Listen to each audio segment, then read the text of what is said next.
দিল্লি হোক বা মুম্বাই অথবা পশ্চিমবঙ্গের কামদুনি অথবা বিভিন্ন সময় পৃথিবীর বিভিন্ন দেশে হয়ে আসা নারীদের ওপর অত্যাচারের কাহিনী। আর এই সব কাহিনীর যারা নারী নির্যাতনকারী তাদেরকে অসুর হিসেবে চিহ্নিত করে এবছর সল্টলেকের এভরি ব্লক তাদের থিম সাজাচ্ছে।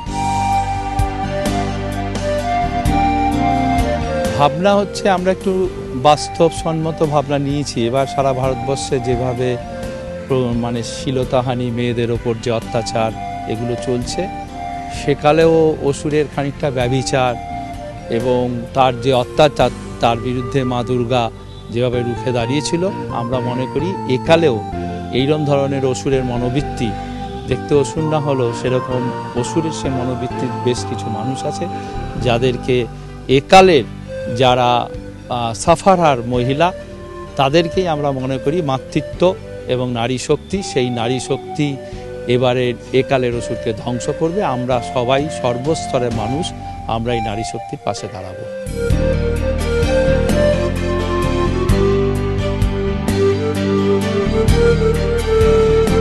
নজর কাড়বে মণ্ডপ ও প্রতিমার বিশালত্ব। আর দেবী দুর্গার হাতে যেমন সব দেবতার অস্ত্র তুলে দিয়েছিলেন, সেই পৌরাণিক আখ্যানও থাকছে মণ্ডপে।